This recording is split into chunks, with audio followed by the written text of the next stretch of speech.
So recently my reflections have been all about art, and more specifically the nature of art appreciation.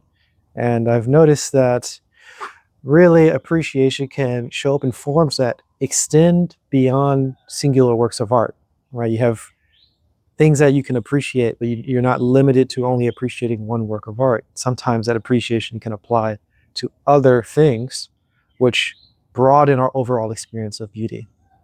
So let's think of this kind of progression of appreciating something, because you can appreciate something narrowly, like having this individualized appreciation, where you might appreciate a work of art purely on its own terms and have no way of applying that appreciation to anything else.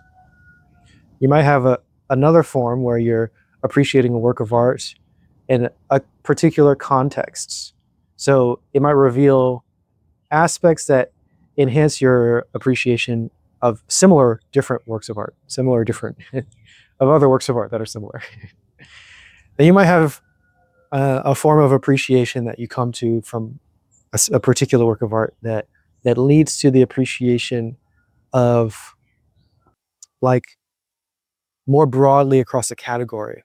So you appreciate a work of art, like a song, in a particular way that you learned how to appreciate all songs, let's say in a particular genre, or just broadly all music, you know? Um, so that's like a form of some type of universality in art appreciation that could go even broader into a work of art that allows, like shows you a form of appreciation, or that highlights a form of appreciation that applies to all works of art. And then you can branch even further into some sort of beyond universal art appreciation, just into universal appreciation at all, or you can learn a form of appreciation in a particular work of art, and it extends to all forms of appreciation of anything. So there are some works of art that have this power to create, or to highlight, or to show what I'm calling wide-reaching appreciation. Also, art has the capacity to inspire derivatives. So this is like the creation of works of art that are, well, I'll go into more detail here, but other works of art that are derived or based heavily on existing works of art. But I'll go further into it. It's not only works of art. So the most simple sense of a derivative would be a memory-based derivative. So if you appreciate a work of art, or you experience a work of art, and then you have a memory of that work of art, you now have a memory-based derivative. Simple enough. These are just your internal recollections, your internal repetition of key aspects of a particular work of art. Could just be the replication of the beauty. This is kind of the thing I talk about, mental replication of certain beauty, okay, so on. Beyond that, you have other derivatives which are more language-based.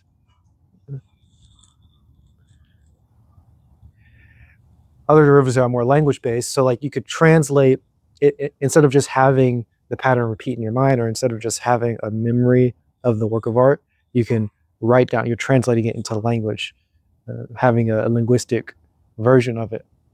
So instead of saying, like, I can remember a picture, and I can just remember the picture, right? And I can just remember aspects of the picture. I can remember the color, I can remember the form, I can remember parts of it.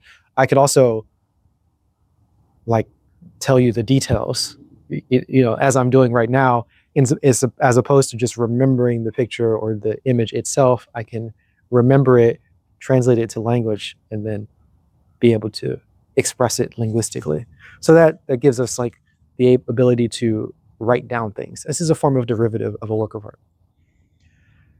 And then we have derivatives that are more art-based. So the actual art-based derivative. So instead of it being a memory, instead of it being written down, it is another work of art that has similar aspects. So I might have a derivative of a movie, and it's just a repeat of that movie, like similar themes, same story, that kind of thing. Or I might have a derivative of a song where I'm just using the same chord progressions, something of that nature. So this is like the typical normal meaning of a derivative, art to art derivative. And that's just when the beauty in the original work of art appears in other works of art. So these derivatives can all obviously spawn further derivatives. I mean, you can have a derivative that's a memory, and obviously that memory can lead to you writing things down, and that writing things down can lead to a work of art, and that next work of art can lead to more memories and more people writing different things down. You can lead to more and more derivatives, right? And that leading to lots of different derivatives will spark more ideas in people and lead to variations, and then things will begin to mutate, or you have different variations as things are replicating, and that leads to the creation of new things over time. But that creation of new things could not have happened without the initial work that sparked the derivatives. So anyway, that means that you're creating this lineage of a work of art, and really it's a lineage of the beauty within the work of art. So anyway, connecting these two different observations, or these two different ideas about the forms of wide-reaching appreciation and then the derivatives that can be sparked from particular beauty, connecting these, I'm kind of working with this idea that the artworks that have this beauty that is capable of inspiring universal forms of appreciation, those are likely the forms that generate the most and longest lineages, the most vibrant lineages. This is what I wrote. Okay, most vibrant lineages.